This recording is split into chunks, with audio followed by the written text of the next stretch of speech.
어서 오시게. 청취자님, 살을 애는 듯한 한겨울 장터 한복판을 한번 상상해 보시겠어요? 부모를 잃은 12살 하늘이와 그 9살 바다 형제가 거의 뭐 노예처럼 팔려가기 직전의 상황입니다. 아, 정말 상상만 해도 끔찍하죠. 맞아요. 그런데 놀랍게도 이 어린 아이들을 길거리로 내몰고 재산을 가로챈 게 바로 친숙부, 박찬호라는 겁니다. 오늘 저희가 깊게 파헤쳐 볼 이 유산 쟁탈전은 단순히 뭐 권선징악을 다루는 흔한 옛날 이야기가 절대 아닙니다. 네, 그게 사실 두 가지 완전히 극단적인 가치관이 정면으로 충돌하는 아주 묵직한 사례거든요. 그렇죠. 아버지가 남긴 가르침과 숙부의 탐욕이 부딪히는 거잖아요. 맞습니다. 돌아가신 아버지는 늘 재산이 있어도 마음이 천하면 짐승만도 못하다 이렇게 눈에 보이지 않는 사람의 도리를 엄청 강조하셨죠. 반면에 숙부는 가진 자가 이긴다 뭐 이러면서 수단과 방법을 안 가리고 물질적 부만 챙기려 했고요. 약간 그 숙부의 태도를 보면 오직 뭐 통장 잔고나 숫자로만 자기 성공을 증명하려는 현대 사회의 좀 맹목적인 물질주의가 확 겹쳐 보인달까요? 네네, 충분히 그렇게 볼 수 있죠. 근데 솔직히 말해서요, 당장 그 추일한 굶주림의 길거리에 나앉은 아이들 입장에서는 아버지의 그 고결한 가르침이 너무 무력한 거 아닌가요? 막말로 도리가 밥 먹여주나 싶기도 하고요. 아, 당장 눈앞의 현실만 보면 당연히 그렇게 느끼실 수 있습니다. 하지만 그 숙부가 몰락하는 과정을 자세히 들여다보면요, 그 안에 아주 흥미로운 심리적 사회적 메커니즘이 숨어 있거든요. 메커니즘이요? 어떤 거죠? 그 도덕적 기반 없이 부당하게 얻은 재산은 필연적으로 더 큰 무리수를 요구하게 마련입니다. 숙부도 그 뺏은 재산을 지키려고 뇌물을 막 뿌리고 거짓 증인 매수하고 급기야는 방화까지 저지르잖아요. 와, 자기 거짓말이랑 불법을 덮으려고 계속 더 큰 범죄를 저지르다가 스스로를 갉아먹은 거네요. 바로 그겁니다. 이게 단순히 나쁜 짓해서 벌받았다 이런 차원이 아니고요. 신뢰라는 그 사회적 자본을 잃어버린 인간이 어떻게 스스로 고립되고 결국 파멸하는지 그걸 아주 명확하게 보여주는 거죠. 결국 숙부는 장 50대를 맞고 모든 걸 다 잃은 채고 거린으로 전락하고 마니까요. 네, 완전히 바닥으로 떨어졌죠. 뭐 숙부가 자멸한 측면이 있다 치더라도요. 아무것도 가진 게 없던 그 어린 두 아이가 대체 어떻게 그 막강한 숙부를 이겼냐는 거죠. 현실적으로 생각해 보면 그 마루 밑에 숨겨져 있던 유언장을 딱 발견해낸 엄청난 운 덕분 아니었을까요? 아, 물론 문서라는 물증 자체가 훌륭한 무기였던 건 맞습니다. 하지만 당시 상황을 좀 더 깊게 파고들어 보면요. 그 유언장조차도 숙부가 돈으로 매수한 거짓 증인들 앞에서는 완전히 무용지물이 될 뻔했거든요. 돈으로 사람들을 이미 다 구워 삶아놨으니까요. 네네. 그래서 진짜 승리의 요인은 단순한 운이랑 문서가 아니라요.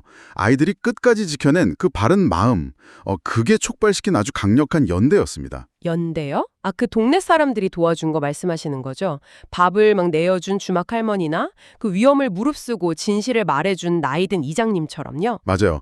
특히 이 사건의 판도를 완전히 바꾼 결정적 장면이 하나 있는데요. 9살 바다가 그 두려움에 덜덜 떠는 거짓 증인 김서방 앞에서 무릎을 딱 꿇고 호소하는 장면입니다. 그 장면 진짜 뭉클하죠. 그렇죠. 돈으로 묶인 관계라는 게 사실 철저히 이해타산적이라서 더 큰 위협이나 어떤 감정적 동요 앞에서는 아주 쉽게 깨져버리거든요. 반면에 사람의 도리에 호소하는 아이의 진심은 타인의 그 양심을 엄청 강하게 자극하는 겁니다. 와, 그러니까 결국 그 순수한 호소가 뇌물의 힘을 이기고 거짓 증인의 자백을 끌어낸 거네요. 진짜 무력해 보였던 도리가 실은 커뮤니티 전체를 움직이는 가장 전략적이고 강력한 무기였던 셈이군요. 네, 바로 그 지점이 오늘 이야기의 핵심입니다. 훗날 장원급제해서 원님이 된 하늘이의 이야기를 보니까요. 가혹한 시련 속에서도 도리를 잃지 않는 그 선택이 얼마나 강력한 결과를 만들어내는지 확실히 알겠네요. 진정한 가치라는 건 단순히 재산을 소유하는 게 아니라 위기 속에서 어떻게 행동하느냐, 그걸로 결정되는 거군요. 네, 정말 완벽한 요약이십니다. 재산은 뭐 누가 훔쳐갈 수 있어도 바른 마음으로 쌓아 올린 사회적 연대나 평판은 그 누구도 절대 빼앗을 수 없다는 거죠. 정말 깊은 울림이 있습니다. 청취자님, 오늘 이렇게 깊이 있는 탐구를 마무리하면서 제가 새로운 질문을 하나 던져보고 싶어요. 우리는 흔히 자식들한테 어떤 형태의 재산을 물려줄까? 이런 것만 고민하잖아요. 보통 그렇죠. 눈에 보이는 자산에 집중하니까요. 네. 하지만 만약에 오늘 청취자님이 가진 모든 경제적 자산이 한순간에 싹 다 사라진다고 한번 가정해 보세요. 그때 내 주변 사람들을 기꺼이 내 편으로 만들어줄 수 있는 나만의 무형의 유산, 그러니까 평소 쌓아둔 신뢰와 평판의 잔고는 과연 얼마나 넉넉하실까요? 아, 정말 묵직한 질문이네요. 오늘 하루 눈에 보이지 않는 이 진정한 계좌를 한번 조용히 점검해 보시길 바랍니다. 송림 고을, 장터 한복판, 살을 애는 듯한 찬바람이 불던 날이었습니다. 두 형제의 운명이 벼랑 끝으로 몰리고 있었습니다. 이 녀석들 건강하고 일 잘하니 30냥이면 싸게 드리는 거요. 장터 한복판에서 포졸 같은 사내들에게 두 팔이 붙잡힌 형제. 형 하늘이는 이를 악물었고 동생 바다는 눈물을 뚝뚝 흘리고 있었습니다. 친아버지가 세상을 떠난 지 1년도 되지 않아 숙부 박찬호는 조카들을 장터에 내다 팔고 있었습니다. 어서 끌고 가시오.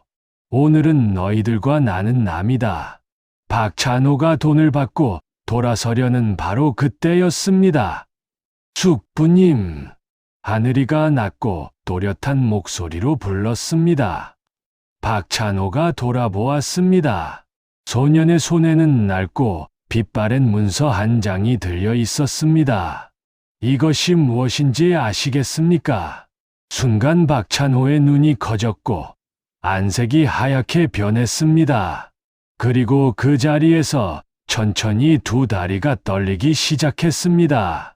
장터에 모여든 사람들은 숨을 죽였습니다. 도대체 그 낡은 문서에는 무엇이 적혀 있었던 걸까요? 고아로 살아온 두 형제는 어떻게 그것을 손에 넣을 수 있었을까요? 옛날 옛적 송림 고을에 착하기로 소문난 진사 어른이 살고 있었습니다. 넓은 기와집의 논밭도 제법 되었고 마을 사람들에게도 인심 좋기로 소문난 분이었지요. 진사 어른에게는 두 아들이 있었습니다. 큰아들 하늘이, 작은아들 바다였습니다. 하늘이는 12살, 바다는 9살이었습니다. 봄이면 마당 가득 진달래가 피었고 두 형제는 그곳에서 아버지 무릎에 기대어 놀았습니다. 진사 어른은 그런 두 아들을 바라보며 늘 흐뭇하게 웃었습니다. 하늘아, 바다야, 이 세상에서 가장 귀한 것이 무엇인지 아느냐? 형제는 고개를 갸우뚱했습니다. 돈이요, 땅이요. 아버지는 천천히 고개를 저었습니다. 아니다. 사람이니라. 사람의 마음이 가장 귀한 것이니라. 그때 두 형제는 그 말의 뜻을 제대로 알지 못했습니다. 그저 아버지의 따뜻한 손길이 좋아서 깔깔대고 웃었을 뿐이었지요. 그것이 행복했던 마지막 봄이었습니다. 그해 가을, 진사 어른은 갑작스럽게 자리에 눕고 말았습니다. 처음에는 가벼운 기침이었습니다. 그런데 날이 갈수록 기침이 심해지더니 나중에는 자리에서 일어나지도 못하게 되었습니다. 마을에서 이름난 의원을 불러 약을 써봤지만 차도가 없었습니다. 진사 어른은 자신의 날이 얼마 남지 않았음을 느꼈습니다. 어느 날 밤, 진사 어른은 두 아들을 침상 곁으로 불렀습니다. 하늘이와 바다는 아버지의 수척해진 얼굴을 보며 눈물을 꼭 참았습니다. 진사 어른은 힘겹게 손을 들어 두 아들의 손을 꼭 잡았습니다. 하늘아, 예, 아버지, 이 아비가 너희에게 해줄 수 있는 것이 많지 않구나. 아버지, 그런 말씀 마십시오. 아직 일어나실 수 있습니다. 진사 어른은 천천히 고개를 저었습니다. 하늘아, 잘 들어라. 사람의 가치는 가진 것으로 정해지는 것이 아니니라. 재산이 있어도 마음이 천하면 짐승만도 못하고 가진 것이 없어도 마음이 바르면 그것이 진짜 양반이니라. 바다가 아버지의 손을 꼭 쥐었습니다. 아버지의 저희는 아버지가 필요합니다. 가지 마십시오. 진사 어른은 두 아들을 번갈아 바라보았습니다. 너희가 앞으로 어떤 어려움을 만나더라도 사람의 도리를 잃지 말아라. 하늘은 반드시 바른 마음을 알아보는 법이니라.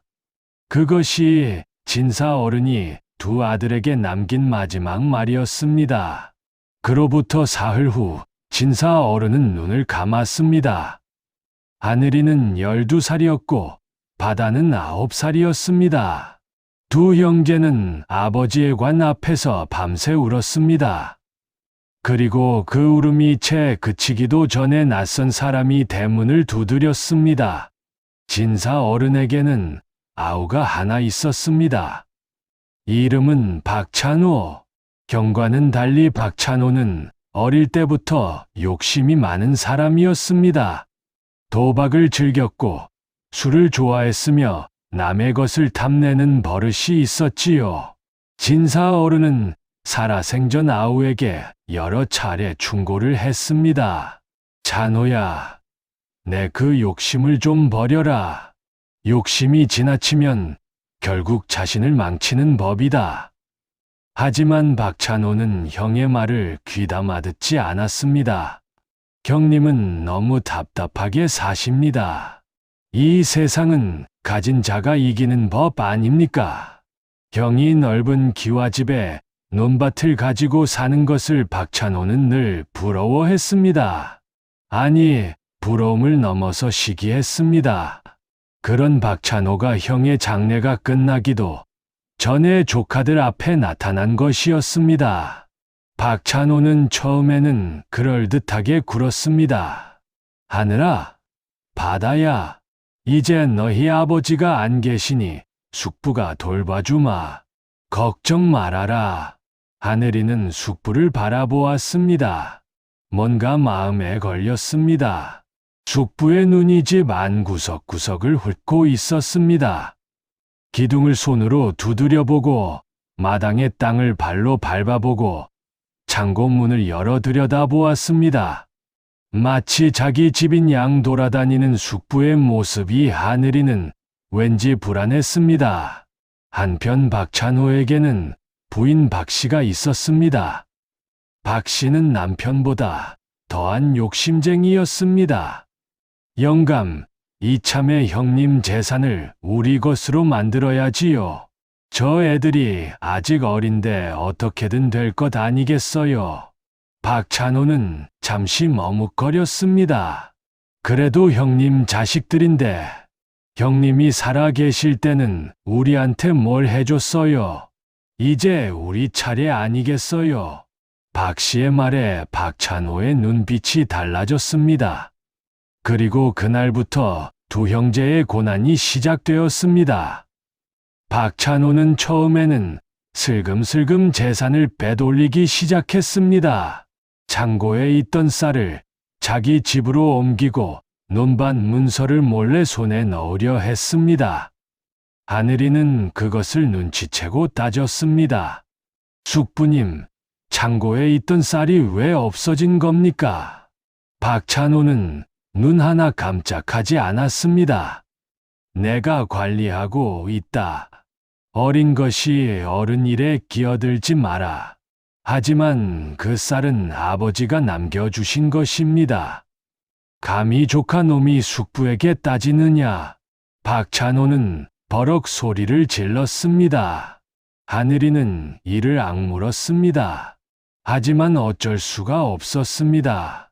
아직 12살짜리 아이였으니까요. 마을 사람들도 처음에는 두 형제를 안타깝게 바라보았습니다.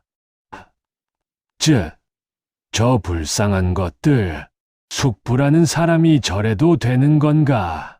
하지만 마을 사람들은 박찬호의 눈치를 보느라 선뜻 나서지 못했습니다.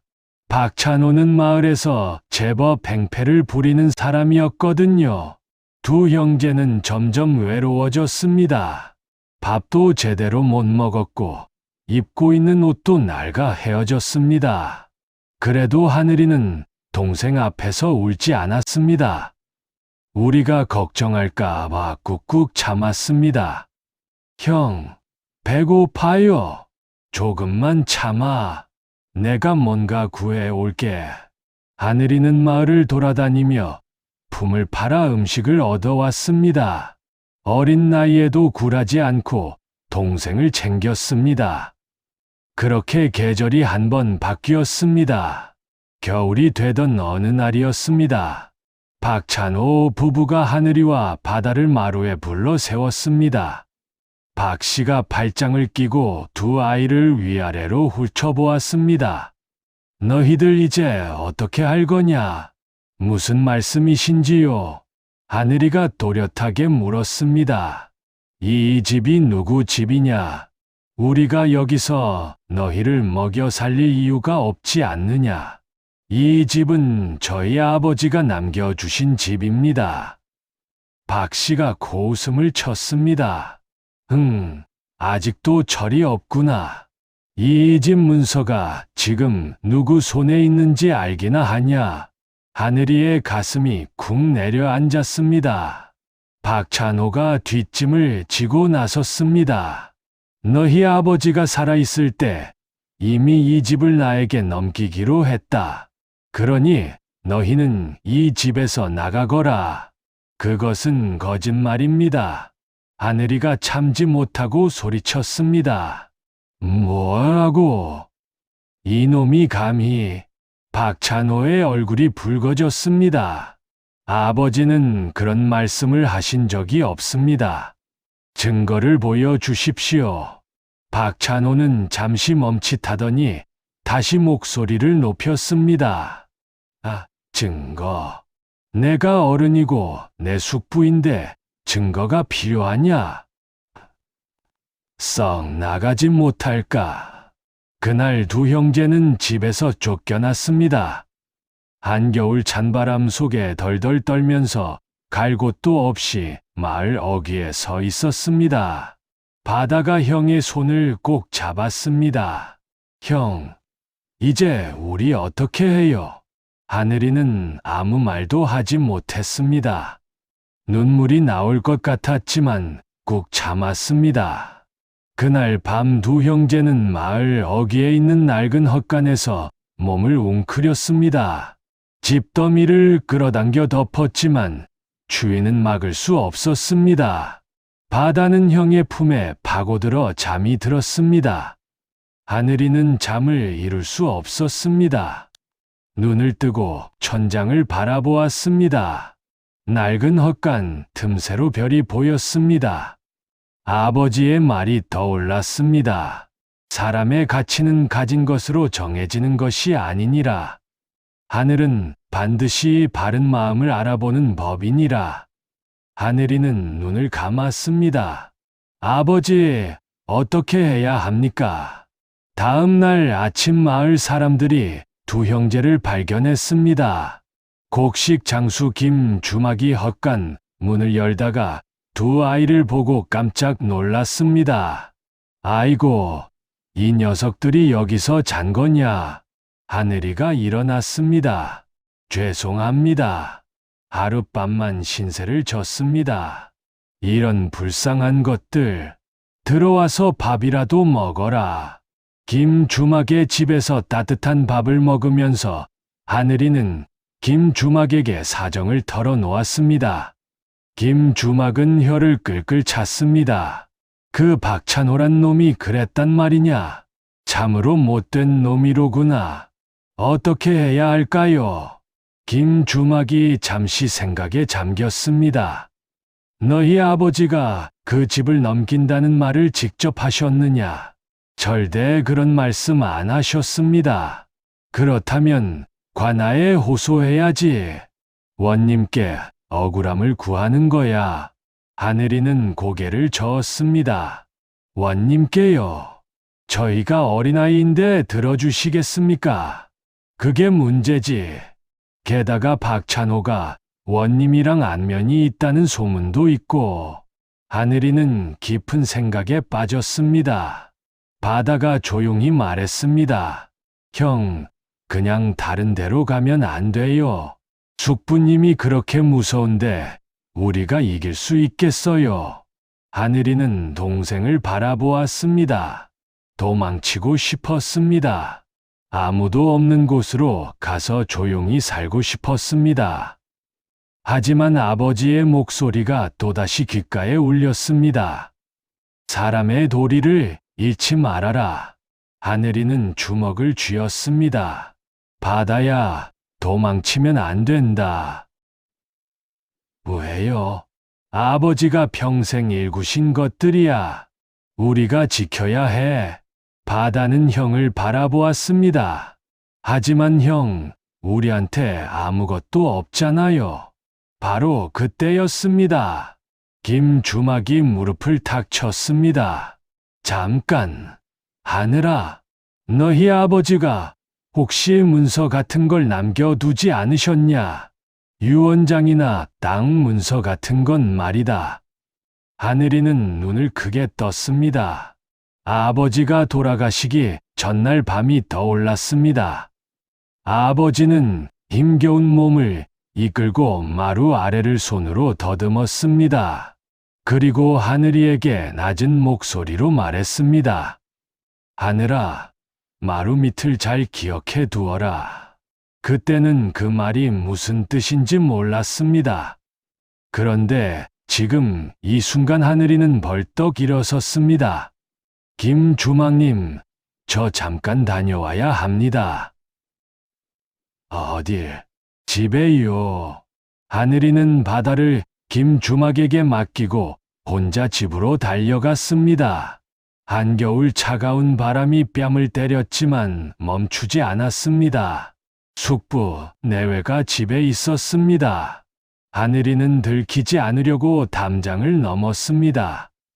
발소리를 죽이고 마루 쪽으로 다가갔습니다. 박찬호 부부는 안방에서 무언가를 이야기하고 있었습니다. 영감, 논밭 문서는 손에 넣었으니 이제 됐지요. 아직 집 문서가 남았소. 어서 처리해야지요. 혹시 저 애들이 알고 있으면 어떡하려고요? 설마 어린 것들이 알겠소. 하늘이는 이를 악물었습니다. 그리고 조용히 마루 밑으로 손을 뻗었습니다. 마루 밑은 어둡고 차가웠습니다. 흙먼지가 손에 묻었습니다. 손끝으로 이것저것 더듬었습니다. 돌멩이, 나뭇가지, 흙덩이. 그때 손끝에 단단한 무언가가 닿았습니다. 하늘이는 그것을 조심스럽게 꺼냈습니다. 기름종이에 꼼꼼하게 쌓인 낡은 묶음이었습니다. 하늘이는 가슴이 쿵쾅거렸습니다. 기름종이를 살짝 벗겨 보았습니다. 안에는 문서 여러 장이 들어 있었습니다. 글씨는 읽을 수 있었습니다. 하늘이는 서당에 다닌 적이 있었으니까요. 첫 번째 문서를 읽던 하늘이의 눈이 점점 커졌습니다. 이것은 바로 집과 논밭 전체의 주인이 두 형제임을 밝힌 문서였습니다. 아버지의 도장이 찍혀 있었고 마을 이장과 증인 2명의 이름도 적혀 있었습니다. 두 번째 문서는 유언장이었습니다. 아버지의 필체로 또렷하게 적혀 있었습니다. 이 집과 논밭 일체는 큰아들 하늘이와 작은아들 바다에게 물려준다. 박찬호에게는 단 한 푼도 주지 않는다. 박찬호가 만약 조카들의 재산을 빼앗으려 한다면 이 유언장을 관아에 제출하라. 하늘이는 눈물이 빙 돌았습니다. 아버지는 알고 계셨던 것입니다. 숙부가 어떤 사람인지를. 그래서 마지막 힘을 다해 마루 밑에 문서를 숨겨 두셨던 것입니다. 하늘이는 문서를 품속 깊이 숨겼습니다. 그리고 조용히 담장을 넘어 집을 빠져나왔습니다. 이제는 맞서야 할 때였습니다. 김주막 집으로 돌아온 하늘이는 문서를 꺼내 보였습니다. 김주막은 문서를 찬찬히 살펴보더니 눈을 크게 떴습니다. 세상에 이런 것이 있었단 말이냐. 아버지가 숨겨 두신 겁니다. 어르신이 참으로 지혜로우셨구나. 김주막은 잠시 생각하다가 입을 열었습니다. 하늘아, 이 문서가 있으면 관아에서 이길 수 있다. 하지만 문제가 있어. 하늘이가 눈을 모았습니다. 박찬호가 원님과 가깝다는 소문이 있지 않느냐. 혹시 원님이 모른 척하면 어떡하겠느냐. 하늘이는 입술을 깨물었습니다. 그러면 어떻게 해야 합니까? 김주막은 한숨을 내쉬었습니다. 이 마을 원님보다 높은 분께 가야지. 감사나리께 직접 호소하는 거야. 감사나리요. 감사는 한도의 으뜸 벼슬이었습니다. 일반 백성이 감히 찾아가기 어려운 분이었지요. 제가 어린아이인데 감사나리께서 들어주시겠습니까? 김주막이 하늘이의 어깨를 짚었습니다. 하늘아, 들어봐라. 억울한 것은 억울하다고 말해야 한다. 아무리 높은 분이라도 바른 말을 하는 사람을 막을 수는 없어. 내 아버지가 뭐라고 하셨냐? 하늘은 바른 마음을 알아본다고 하지 않으셨더냐? 하늘이는 고개를 끄덕였습니다. 그때 바다가 조용히 말했습니다. 형, 저도 같이 갈 거예요. 하늘이는 동생을 바라보았습니다. 9살짜리 동생의 눈이 반짝이고 있었습니다. 두려움이 없는 눈이었습니다. 하늘이는 피식 웃었습니다. 알았어. 같이 가자. 김주막이 노잣돈 몇 푼을 쥐어주었습니다. 나는 여기서 도움이 되기 어렵지만 이것이라도 가져가거라. 그리고 하늘아. 예. 절대로 그 문서를 잃어버리면 안 된다. 그게 너희 전부야. 하늘이는 고개를 깊이 숙였습니다. 감사합니다. 김주막님. 바다도 꾸벅 절을 했습니다. 두 형제는 그날 오후 마을을 떠났습니다. 감사가 있는 고을까지는 사흘 길었습니다. 한겨울 눈길을 두 아이가 걷고 있었습니다. 바다는 투덜거리지 않았습니다. 형이 앞장서면 묵묵히 따라왔습니다. 첫날 밤은 길가 주막에서 신세를 졌습니다. 김주막이 쥐어준 돈으로 방 한 칸을 빌렸습니다. 주막 주인 할머니는 두 아이를 보자마자 안타까워했습니다. 아이고, 이 추운 날 어린 것들이 어딜 가는 게냐. 감사나리를 뵈러 갑니다. 감사나리를요. 할머니가 눈을 동그랗게 떴습니다. 하늘이가 사정을 이야기하자 할머니는 혀를 끌끌 찼습니다. 세상에 그런 못된 놈이 다 있나. 어린 것들한테 그런 짓을 하다니.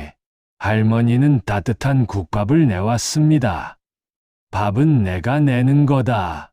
돈 내지 마라. 그 대신 감사나리를 만나거든 꼭 억울함을 풀어라. 하늘이는 허리를 굽혔습니다. 감사합니다. 할머니. 바다도 꾸벅 절을 했습니다. 할머니는 두 아이의 머리를 쓰다듬었습니다. 아버지가 좋은 분이셨나 보구나. 이렇게 예절 바른 아이들을 키우셨으니. 하늘이는 눈물이 날 것 같았습니다. 꾹 참았습니다. 둘째 날 두 형제는 고갯길을 넘다가 길을 잃었습니다. 산이 온통 눈이었습니다. 어느 방향인지 알 수가 없었습니다. 바다가 걱정스러운 얼굴을 했습니다. 형, 길을 잃은 것 같아요. 알아. 잠깐 생각해 볼게. 하늘이는 주변을 둘러보았습니다. 나무들의 방향, 해의 위치. 그때 저 멀리서 나무꾼 하나가 나타났습니다. 하늘이는 달려가 물었습니다. 저 감사날이 계신 고을이 어느 방향입니까? 나무꾼은 두 아이를 위아래로 보더니 물었습니다. 너희들 어디서 왔느냐? 송림 고을에서 왔습니다. 이 추운 날 여기까지 무슨 일이냐? 하늘이가 또 사정을 이야기했습니다. 나무꾼은 한참 듣더니 발걸음을 돌렸습니다. 나를 따라오너라. 내가 데려다 주마. 나무꾼은 두 아이를 바른 길로 안내해 주었습니다. 그것도 모자라 자기 집에 들러 따뜻하게 밥도 먹였습니다. 참으로 기특한 아이들이로다. 이 추위에 이렇게 용기 있게 길을 나서다니. 나무꾼의 아내도 감탄했습니다. 아이고, 이 손이 꽁꽁 얼었네. 이리 와라.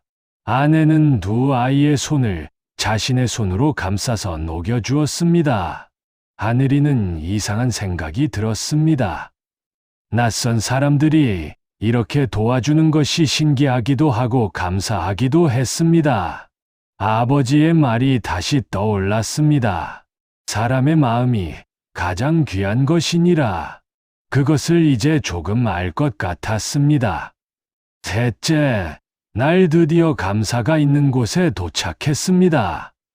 관아 앞에는 군인들이 지키고 서 있었습니다.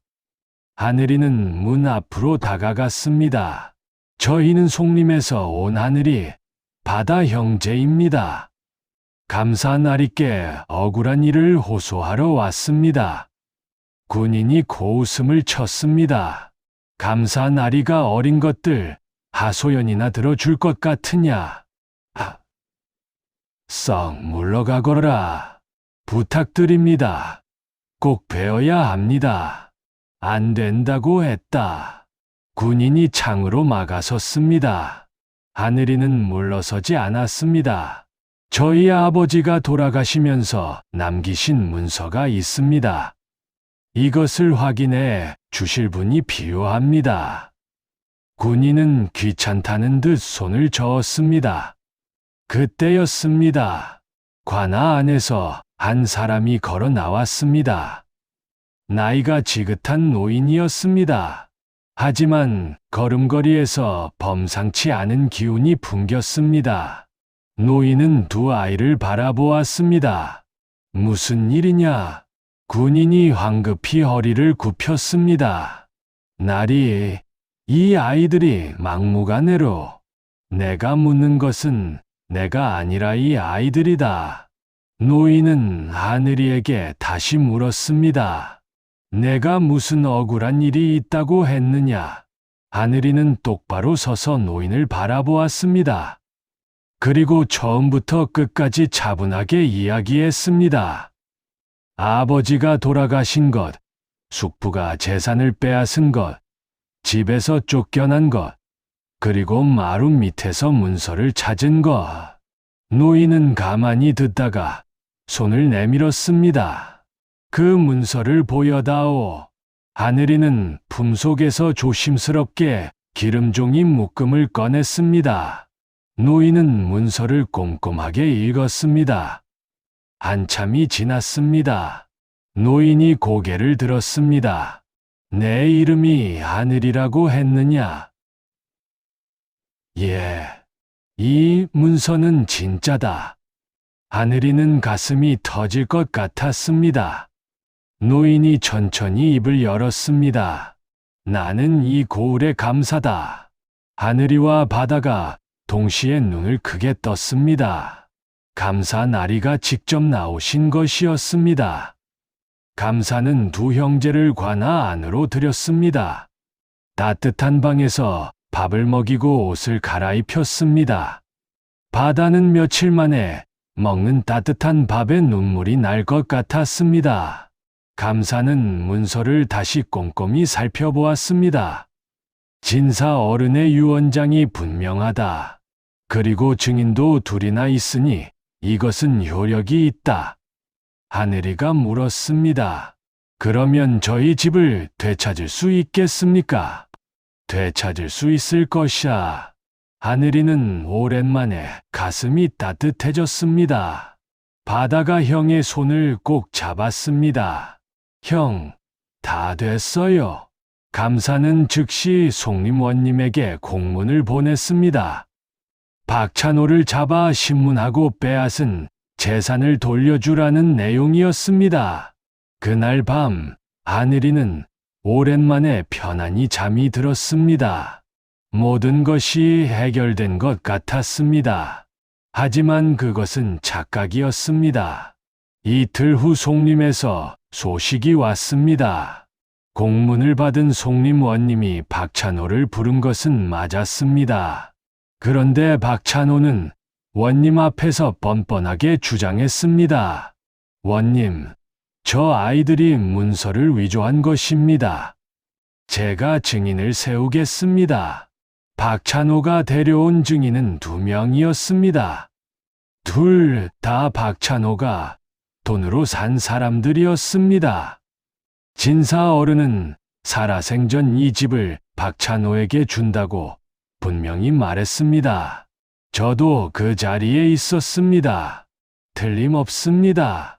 거짓 증인들이 이구동성으로 말했습니다. 송림원님은 박찬호의 눈치를 보았습니다. 양쪽 말이 다 있으니 쉽게 판단하기 어렵구나. 결국 아무것도 결론이 나지 않았습니다. 이 소식을 들은 하늘이는 다시 마음이 무거워졌습니다. 감사가 하늘이를 불렀습니다. 하늘아, 상황이 쉽지 않구나. 박찬호가 거짓 증인을 세웠다. 어떻게 해야 합니까? 감사는 잠시 생각에 잠겼습니다. 한 가지 방법이 있기는 하다. 하지만 쉽지 않은 길이다. 한편 박찬호는 소식을 들었습니다. 두 조카가 감사에게까지 찾아갔다는 것을요. 박찬호의 얼굴이 험악하게 굳었습니다. 이놈들이 감히 박 씨가 목소리를 낮추었습니다. 영감, 이러다가 큰일 나겠어요. 저 아이들을 그냥 두면 안 돼요. 박찬호는 이를 갈았습니다. 내가 처리하겠소. 박찬호는 먼저 감사에게 뇌물을 보냈습니다. 비단 10필과 은자 20냥을 상자에 담아 심부름꾼을 통해 몰래 보낸 것이었습니다. 하지만 감사는 상자를 열어보지도 않고 돌려보냈습니다. 이런 것을 받는 감사라면 처음부터 감사가 되지 말았어야 했을 것이다. 박찬호는 발을 굴렀습니다. 그러자 이번에는 다른 방법을 썼습니다. 마을에 소문을 퍼뜨린 것이었습니다. 하늘이란 놈이 아버지 문서를 위조했다더라. 어릴 때부터 거짓말을 밥 먹듯 하는 아이라더라. 숙부를 모함하는 못된 아이들이라더라. 삽시간에 소문이 퍼졌습니다. 김주막도 이 소문을 듣게 되었습니다. 아니, 하늘이가 문서를 위조했다고. 김주막은 믿지 않았습니다. 하지만 마을 사람들은 반반이었습니다. 글쎄, 저 어린 것들이 어떻게 혼자서 문서를 만들었겠나. 그러게 말이야. 숙부가 그렇게 나쁜 사람일까. 하늘이는 이 소문을 듣고 가슴이 아팠습니다. 감사는 하늘이에게 말했습니다. 하늘아, 이 소문이 문제다. 문서의 증인들을 직접 데려와야 한다. 유원장에 적힌 마을 이장과 2 증인을 찾아라. 예, 찾아오겠습니다. 하늘이는 바다와 함께 다시 송림으로 돌아갔습니다. 하지만 송림에서 기다리는 것은 더 큰 시련이었습니다. 유원장의 이름이 적힌 증인 중 한 명인 박노인은 이미 세상을 떠난 뒤였습니다. 아이고, 박노인이 지난달에 돌아가셨단다. 하늘이는 눈앞이 캄캄해졌습니다. 나머지 증인 김서방을 찾아갔습니다. 김서방은 하늘이를 보자마자 문을 걸어 잠갔습니다. 나는 모르는 일이다. 거지거라. 박찬호가 이미 김서방을 찾아가 협박을 한 것이었습니다. 하늘이 편을 들었다가는 내 집에 불을 지를 것이다. 김서방은 두려움에 떨었습니다. 미안하다. 아이야. 하지만 나도 가족이 있다. 하늘이는 발걸음을 돌렸습니다. 그때 뒤에서 목소리가 들렸습니다. 잠깐. 김서방이 문을 살짝 열었습니다. 밖을 두리번거리더니 작은 목소리로 말했습니다. 이장 어른을 찾아가 보거라. 이장 어른은 내가 아는 사람 중에 가장 바른 분이시다. 나는 무서워서 못 나서지만 그분은 다를지 모른다. 하늘이는 고개를 끄덕였습니다. 마을 이장은 나이가 60이 넘은 노인이었습니다. 하늘이가 찾아가 사정을 이야기하자 이장은 긴 수염을 쓸어내렸습니다. 내가 그 유언장을 쓰는 자리에 있었지. 진사 어른이 분명히 두 아들에게 재산을 물려준다고 했어. 하늘이의 눈이 반짝였습니다. 그러면 증인으로 나서 주시겠습니까? 이장은 잠시 침묵했습니다. 그때 문이 벌컥 열렸습니다. 박찬호였습니다. 뒤에 덩치 큰 사내 둘을 데리고 왔습니다. 이장 영감, 쓸데없는 일에 끼어들지 마시오. 나이 값을 못하면 좋지 않을 거요. 이장은 눈 하나 깜짝하지 않았습니다. 박찬호, 자네가 지금 나를 협박하는 건가? 박찬호가 비웃었습니다. 협박이라니요. 노인네 건강을 걱정하는 것이지요. 이 겨울에 먼 길을 나서다가 쓰러지면 안 되지 않겠습니까? 이장의 눈빛이 차갑게 굳었습니다. 박찬호는 하늘이를 노려보았습니다. 이놈, 아직도 포기를 안 했구나. 그리고 덩치 큰 사내에게 고개를 끄덕였습니다. 자네가 하늘이에게 다가왔습니다. 꼬마야, 그 품속에 있는 건 내놓아라. 하늘이는 물러서지 않았습니다. 싫습니다. 사내가 하늘이의 옷깃을 잡았습니다. 바로 그 순간 이장이 지팡이를 들었습니다. 손을 놓지 못할까? 이장의 고함에 사내가 멈칫했습니다. 이장이 박찬호를 똑바로 보았습니다. 박찬호, 내 형이 무덤에서 통곡하겠다. 나는 증인으로 나서겠다. 박찬호의 얼굴이 불그락부르락했습니다. 영감이 후회할 거요. 이장은 콧방귀를 뀌었습니다. 내 나이 60이다. 후회할 것이 있다면 진작에 후회했을 게야. 박찬호는 이를 갈며 돌아섰습니다. 그리고 그날 밤 이장의 집에 불이 났습니다. 헛간 한 켠에서 시작된 불이 순식간에 번졌습니다. 마을 사람들이 달려와 불을 껐지만 헛간과 광은 다 타버렸습니다. 이장은 무사했습니다. 하지만 얼굴이 굳어 있었습니다. 하늘이는 이장 앞에 무릎을 꿇었습니다. 어르신, 저 때문에 이런 일이 생겼습니다. 죄송합니다. 이장은 하늘이의 어깨를 잡았습니다. 일어나거라. 이장의 눈에는 눈물이 없었습니다. 대신 더 단단한 무언가가 있었습니다. 내가 더 잘못했다. 그 문서를 만들 때 진작 잘 보관하라고 했어야 했는데. 이장은 한숨을 내쉬었습니다. 그런데 이틀 후 더 큰 소식이 들려왔습니다. 박찬호가 관아에 하늘이를 고발했다는 것이었습니다. 하늘이라는 자가 어른을 속이고 다스려 주십시오.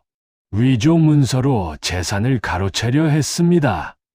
송림원님은 하늘이를 잡아오라는 명을 내렸습니다. 바다가 울었습니다. 형, 어떡해요? 잡혀가면 어떡해요? 하늘이도 두려웠습니다. 솔직히 말하면 무릎이 떨렸습니다. 포졸들이 하늘이를 잡으러 왔습니다. 하늘아, 원님의 명이다. 따라오너라. 하늘이는 바다를 바라보았습니다. 바다는 울면서 형의 손을 놓지 않으려 했습니다. 형, 가지 마요. 형이 잡혀가면 저는 어떡해요? 하늘이는 동생의 손을 꼭 잡았습니다. 바다야, 울지 마라. 형, 잘 들어. 내가 없는 동안 김주막 댁에 가 있어. 그리고 절대로 숙부님 근처에 가지 마. 하늘이는 포졸들을 따라갔습니다. 관아에서 하늘이는 원님 앞에 무릎을 꿇었습니다. 옆에는 박찬호가 발장을 끼고 서 있었습니다. 하늘아, 내가 문서를 위조했다고 고발이 들어왔다. 할 말이 있느냐? 하늘이는 또렷하게 말했습니다. 위조하지 않았습니다. 아버지가 직접 남기신 문서입니다. 증인이 있느냐? 마을 이장 어른께서 증인으로 나서 주시기로 하셨습니다. 박찬호가 비웃었습니다. 원님, 그 이장 노인은 이미 나이가 너무 많아 정신이 오락가락합니다. 그 증언은 믿을 수가 없습니다. 원님은 난처한 표정을 지었습니다. 일단 이 아이를 가두어라.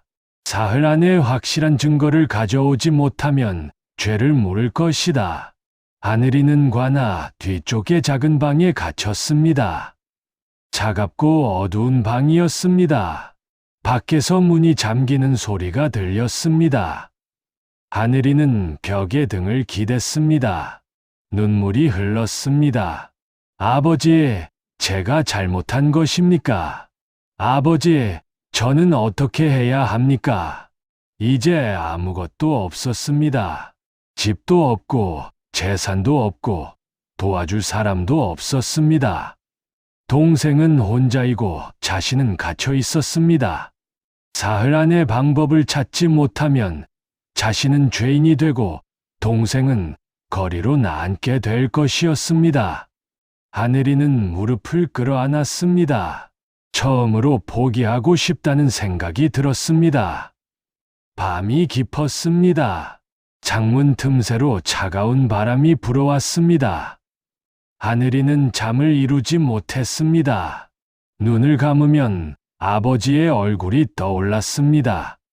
어릴 때 마당에서 함께 논 기억, 아버지 무릎에 기대어 이야기를 듣던 기억, 그리고 마지막으로 힘겹게 두 손을 잡아주던 아버지의 모습. 아버지는 마지막에 무슨 말을 하셨을까? 하늘이는 기억을 더듬었습니다. 마루 밑을 잘 기억해 두어라. 그리고 그 전에 했던 말. 사람의 가치는 가진 것으로 정해지는 것이 아니니라. 재산이 있어도 마음이 천하면 짐승만도 못하고, 가진 것이 없어도 마음이 바르면 그것이 진짜 양반이니라. 하늘이는 눈을 감았습니다. 그리고 천천히 지나온 길을 떠올렸습니다. 주막 할머니가 밥을 내주었습니다. 나무꾼이 길을 안내해 주었습니다. 김주막이 노잣돈을 쥐어주었습니다. 이장이 협박에도 굴하지 않았습니다. 왜 그 사람들이 도와주었을까요? 하늘이는 생각했습니다. 자신이 뭔가를 잘해서가 아니었습니다. 돈이 있어서도 아니었습니다. 그저 바른 마음으로 억울함을 호소했기 때문이었습니다. 그때 문득 한 가지 생각이 스쳤습니다. 감사한 아리는 아직 이 상황을 모르고 계실 것이었습니다. 하늘이가 잡혔다는 것을. 그리고 또 한 가지, 아버지의 문서에는 이장과 김서방 두 명의 이름이 적혀 있었습니다. 김서방은 두려워서 나서지 못한다고 했습니다. 하지만 이장 어른이 말했습니다. 김서방은 나쁜 사람이 아니라고, 그저 두렵다고. 두려움. 누구나 두렵습니다. 하늘이도 지금 두렵습니다. 하지만 이 장은 헛간이 타도 나섰습니다. 그렇다면 김서방도 진짜 마음은 다를지 모릅니다. 하늘이의 눈이 빛났습니다. 그리고 또 한 가지 생각이 났습니다. 박찬호가 거짓 증인을 샀다고 했습니다. 돈으로 산 증인, 그 사람들도 사람입니다. 양심이 있을 것입니다. 만약 그 거짓 증인들이 진실을 말한다면 어떻게 될까요? 하늘이는 벌떡 일어섰습니다. 방법이 있었습니다. 하지만 자신은 지금 갇혀 있었습니다. 동생 바다에게 이 생각을 전해야 했습니다. 하늘이는 문을 두드렸습니다. 여보시오. 거기 누구 없소. 한참 만에 문 밖에서 목소리가 들렸습니다. 왜 그러느냐?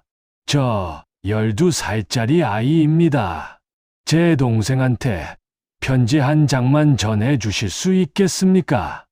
부탁드립니다. 긴 침묵이 흘렀습니다.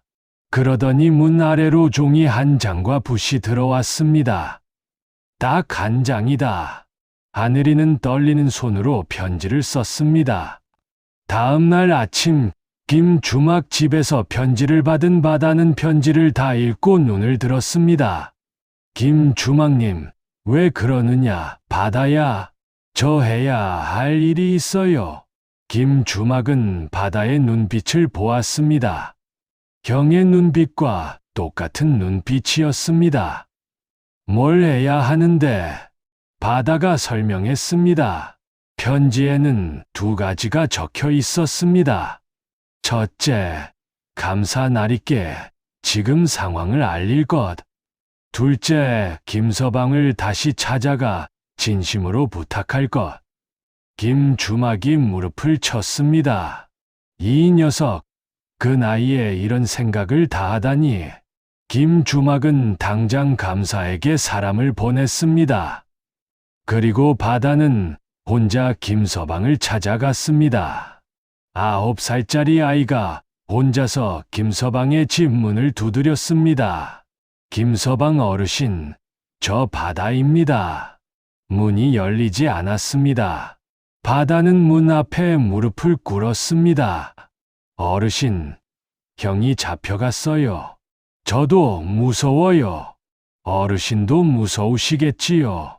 하지만 어르신이 아니면 형을 구할 수 없어요. 바다의 목소리가 떨렸습니다. 저희 아버지가 뭐라고 하셨는지 아세요? 사람의 마음이 가장 귀한 것이라고 하셨어요. 어르신 마음이 어떤지 저는 알아요. 나쁜 분이 아니시잖아요. 문 안에서 아무 소리도 들리지 않았습니다. 바다는 계속 무릎을 꿇고 있었습니다. 한참이 지났습니다. 비걱 소리와 함께 문이 열렸습니다. 김서방이 서 있었습니다. 눈이 빨갰습니다. 들어오너라. 사흘째 되던 날 송림관하에서 신문이 열렸습니다. 원님이 자리에 앉았고 박찬호는 의기양양하게 옆에 서 있었습니다. 포졸들이 하늘이를 데려왔습니다. 하늘이는 원님 앞에 섰습니다. 박찬호가 비웃었습니다. 꼬마야, 이제 죄인이 되는구나. 재미없는 짓 말고 진작 포기하지 그랬어. 원님이 입을 열었습니다. 하늘아, 사흘이 지났다. 증거를 가져왔느냐? 하늘이가 대답하려던 순간이었습니다. 관아문이 크게 열렸습니다. 안으로 들어서는 사람들이 있었습니다. 감사였습니다. 감사가 관아에 들어서자 원님이 황급히 일어섰습니다. 감사 날이, 이게 어떻게 된... 앉으시오. 감사의 목소리는 낮고 단호했습니다. 감사 뒤로 사람들이 들어섰습니다. 이장이었습니다. 그리고 김서방이었습니다. 그리고 바다가 경의 손을 잡고 서 있었습니다. 박찬호의 얼굴이 굳었습니다. 감사가 원님을 바라보았습니다. 이 자리에서 다시 신문하겠소. 원님은 고개를 끄덕였습니다. 감사가 이장을 바라보았습니다. 어르신, 진사 어른의 유언장을 쓰는 자리에 계셨습니까? 이장이 또렷하게 대답했습니다. 예, 제가 그 자리에 있었습니다. 진사 어른께서 친히 두 아들에게 재산을 물려준다고 하셨습니다. 제가 증인으로 이름을 올렸습니다. 박찬호가 목소리를 높였습니다. 저 노인이 정신이 오락가락하여 헛소리를 조용히 하시오. 감사의 한마디에 박찬호가 입을 닫았습니다. 감사가 김서방을 바라보았습니다. 그대도 그 자리에 있었습니까? 김서방은 잠시 떨었습니다. 바다와 눈이 마주쳤습니다. 9살짜리 아이가 고개를 끄덕였습니다. 김서방이 숨을 들이쉬었습니다. 예, 저도 그 자리에 있었습니다. 진사 어른께서 분명히 두 아들에게 재산을 물려준다고 하셨습니다. 박찬호의 얼굴이 하얗게 변했습니다. 감사가 천천히 박찬호를 바라보았습니다. 박찬호, 이제 할 말이 있어. 박찬호는 눈을 굴렸습니다. 저 증인들이 거짓말을 하는 것입니다. 제가 분명히 형님께서 바로 그때였습니다. 박찬호가 돈을 주고 데려온 거짓 증인 중 한 명이 앞으로 나섰습니다. 원님, 감사나리, 제가 잘못했습니다. 그 사람은 머리를 조아렸습니다. 저는 박찬호에게 돈을 받고 거짓 증언을 했습니다. 진사 어른이 집을 박찬호에게 준다는 말은 제가 꾸며낸 것입니다. 박찬호가 벌떡 일어섰습니다. 이놈이 내가 감히... 거짓 증인이 고개를 들었습니다. 어젯밤 이 아이가 찾아왔습니다. 그는 바다를 가리켰습니다. 9살짜리 아이가 무릎을 꿇고 형을 살려달라고 했습니다. 저는 그 모습을 보고 더는 거짓을 말할 수 없었습니다. 관아 안이 술렁거렸습니다. 원님이 박찬호를 바라보았습니다. 박찬호, 지금까지 드러난 것만 해도 죄가 한둘이 아니오. 조카들의 재산을 빼앗고 거짓 증인을 매수하고 이장의 집에 불을 지르고 12살짜리 아이를 허위로 고발했소. 박찬호가 무릎을 꿇었습니다. 원님, 살려주십시오. 제가 잘못했습니다. 이제 와서 그 말을 하면 무엇이 달라지겠소? 감사가 원님에게 말했습니다. 원님, 제가 이 사건을 직접 처리하겠소. 감사는 박찬호를 똑바로 바라보았습니다. 박찬호, 내 죄를 낱낱이 고하거라. 박찬호는 떨면서 고개를 조아렸습니다. 제가 형님 돌아가신 후 논반 문서를 몰래 빼돌렸습니다. 거짓 증인도 돈으로 샀습니다. 이장 어른 집에 불을 지른 것도 제가 시켰습니다. 관아가 조용해졌습니다. 감사의 목소리가 울렸습니다. 경의 자식들을 종으로 반려했으며 재산을 빼앗고 증인을 협박하고 방화까지 저질렀다. 이는 결코 가볍게 볼 죄가 아니니라. 박찬호 옆에 서 있던 박씨가 울음을 터뜨렸습니다. 살려주십시오. 제발.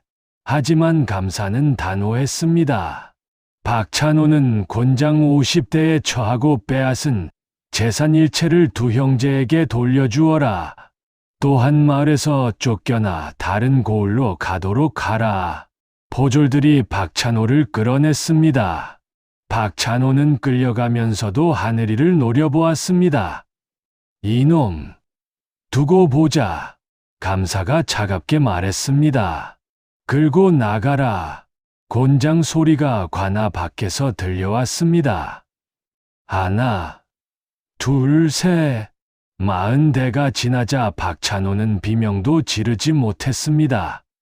대가 끝났을 때 박찬호는 축 늘어진 채 땅에 쓰러졌습니다.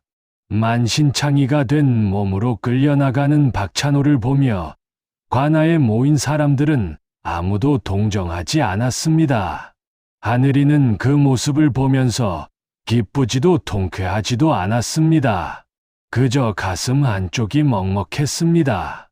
같은 피를 나눈 숙부가 이렇게 되다니. 감사가 하늘이를 불렀습니다. 하늘아. 예, 내 아버지가 자랑스러워 하실 것이다. 하늘이는 고개를 들었습니다. 감사가 말을 이었습니다. 어른들도 두려움에 포기하는 일을 12살 아이가 끝까지 해냈다. 그 용기가 참으로 기특하다. 하늘이는 눈물이 왈칵 쏟아졌습니다. 참으려고 했는데 참을 수가 없었습니다. 바다가 형에게 달려와 안겼습니다. 형, 이제 다 됐어요. 두 형제는 관아 마당에서 한참을 울었습니다. 집으로 돌아온 두 형제를 본 마을 사람들은 하나씩 모여들었습니다. 김주막이 달려와 하늘이의 손을 잡았습니다. 세상에, 해냈구나. 정말 해냈어. 주변 사람들이 박수를 쳤습니다. 대단하다. 이 녀석들, 아버지 복도 많은 아이들이야. 박찬호 그놈 잘됐다. 한편 박찬호는 마을에서 쫓겨났습니다. 빼앗아 온 재산은 모두 몰수당했고 곤장 맞은 몸으로 박 씨와 함께 낯선 고을로 떠났습니다. 한때 남의 것을 탐내며 큰 소리치던 박찬호는 이제 남의 집 문을 두드리며 밥을 구하는 신세가 되었습니다. 한 푼만 주시오. 밥이 없습니다. 지나가는 사람들은 힐끔보다 고개를 돌렸습니다. 탐욕이 자신을 삼킨 결말이었습니다. 세월이 흘렀습니다. 봄이 왔습니다. 진사 어른이 살던 기와집 마당에 진달래가 다시 피었습니다. 그 마당에는 두 형제가 서 있었습니다. 하늘이는 이제 어엿한 청년이 되어 있었습니다. 과거 시험에서 장원급제를 한 하늘이는 고을 원님 자리에 오르게 되었습니다. 마을 사람들이 모두 나와 축하했습니다. 우리 하늘 원님이 우리 고을 원님이 되셨다. 참으로 잘 됐구나. 진사 어른도 하늘에서 기뻐하시겠다. 바다는 어느새 훌쩍 자란 소년이 되어 형 옆에서 있었습니다. 형, 우리 아버지가 맞았어요. 하늘이가 동생을 바라보았습니다. 무슨 말이야? 바다가 마당의 진달래를 바라보며 말했습니다. 하늘은 바른 마음을 알아본다고 하셨잖아요.